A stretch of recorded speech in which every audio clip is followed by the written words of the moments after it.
Welcome to my channel Relationship Banks. My name's Ebenezer. I talk about having a successful relationship here. I want you to be happy in your relationship, and also in your home, so subscribe to my channel, so that anytime I upload a new video YouTube will send you a notification. Today I will be talking about 10 reasons not to have sex before marriage. Number 10, sex masks problems. When you're having sex in a relationship, what's the point in really evaluating it? Why would you? You're giving each other what you need. You might wonder sometimes if you're in love or if you could spend the rest of your life with this person, but you never really forced to look deeply. However, when you're not having sex, you're forced to really examine it. Let me give you an example. My last relationship, I was having sex with my girlfriend and I wasn't sure if we were really in love or built to last, I think I said. So I cut it off in the middle of it. And guess what? All the real issues came right up to the surface. Because when you're not having sex, it's like, well, I want to have sex again, and I know you want to have sex again, and if we're really in love, then let's get married. But if we're not, let's stop wasting each other's time. Because you could waste years of each other's lives, just having sex. Number 9, marriage allows you to evaluate your real feelings, so you start talking about no sex before marriage and everyone freaks out because it sounds extreme.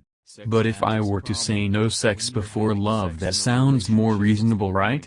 Something you can get your head around. Well, the next question would be, how do you know if you're in love? My answer would be, you know if you're in love because you're willing to marry the person to have sex with them. Because no one is going to marry someone just to sleep with them.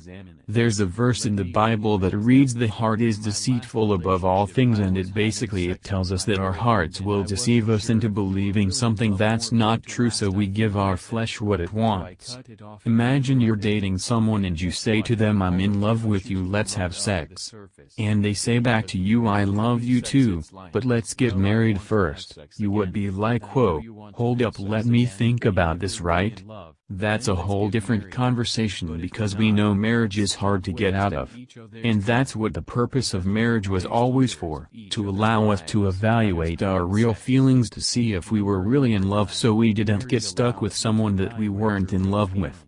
Number 8, sex connects us. Okay, this one is simple biology. There's a hormone released called oxytocin that makes women attached to men and makes men protective over women. Google it. If you connect to someone that you're not in love with, don't start complaining when shits start falling apart in your relationship because you never took the time to find out who that person really was. You jumped into bed, and a relationship really was. Plus, having multiple sex partners increase your risk of divorce. Again, Google it. It's like having a piece of duct tape, and you stick it to something, and then you pull it away, and then you stick it to something else, and you pull it away. And if you do this enough times, eventually it can't stick to anything. Sex is our connection mechanism hardwired into us. The good news, if you've already had sex, it's not too late. This connection mechanism can be restored with time. Number 7, pregnancy. There's always the chance you could make a baby when you have sex, and as I've already demonstrated, if you're having sex outside of marriage, there's a pretty good chance it's because at least one of you isn't 100% sure they want to spend the rest of your life with that person. And if you make a baby with someone that you don't plan to be with for the long haul, there are only a few options and none of them are ideal. Abortion, adoption, single-parent home, or loveless relationship. Number 6, everybody else is doing it. Here's a few stats for you. The average American goes on 3 dates before having sex. The rate of divorce in the United States is around 50%. My question is, of the people that are still married, what % of them are happy? Because my guess is it's pretty low. If I had to guess, I would say it's around 20%, and I suspect it could be even lower. But if it was 20%, that would mean your chances of getting married and being happy are 1 in 10. If you do it the way everyone else is doing it, which is what? Dating basically out of physical attraction and hooking up with the person after 3 dates. How well can you possibly know someone after 3 dates? And now you're in something complicated and connected to someone that you really don't know that well. And that's how people end up divorced or unhappily married. Contrast his with the less than 1 in 10 divorce rate of couples that waited till marriage to have sex, and it ain't hard to see the right way to go about this. Is it hard? Yes. But isn't everything that works hard? Instant gratification never produces long-term happiness. Not in one single thing. It produces instant happiness, and there's a price to be paid for it down the road. Number 5. That which we obtain too easily we esteem too lightly. Thomas Paine. There's a saying that goes, what we obtain too easily we esteem too lightly, and it basically means that if something didn't cost you something, you don't really appreciate it that much. Outside of 2 isolated incidents, as of 2020 I've personally been abstinent now for the last 8 years, letting God prepare my heart for my future wife. If I were to meet her tomorrow, I think it's reasonable to assume that I would date her for at least a year before getting married. If I'm strong enough to make it to my wedding night, that will mean I have been abstaining from regular sex for 9 years by the time we get married and we get physical. If we get into an argument or disagreement, how quickly do you think I'll walk away from that relationship knowing that it could be another 9 years before I find the next Mrs. Right? Whatever it is, we will work that shit out. Now contrast that. How easy is it for someone that had sex with their partner after 3 dates to throw it away and start over with someone new when things go south? Number 4. Transfer of control. Coming into a relationship, the big thing that women have control over is when they have sex. 99 times out of 100 a woman is in control of that.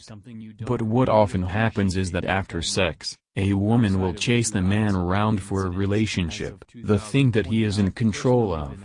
Because when you boil it all the way down to the base, coming into a relationship, it was always supposed to be, a man was supposed to say to a woman, I will give you security, marriage, if you give me sex.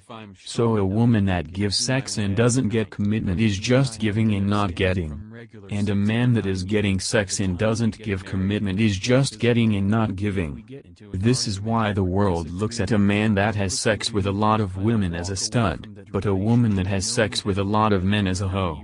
Not saying that one is less guilty of the other, but I did just prove my point. Number 3. If they marry you they mean it. Look, talk is cheap.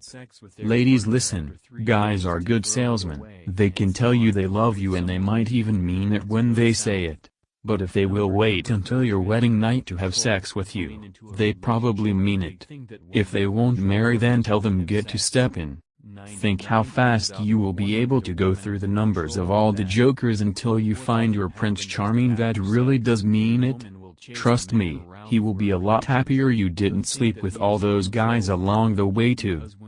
Number 2. Physical attraction wears off. I've dated beautiful women in my life, and I found myself not even physically attracted to them anymore. I literally would lay next to them and would just rather have gone to sleep every night. There's a saying that goes, show me the hottest girl in the world and I'll show you a guy that's tired of F% her. While that saying is terrible, there's some truth to it.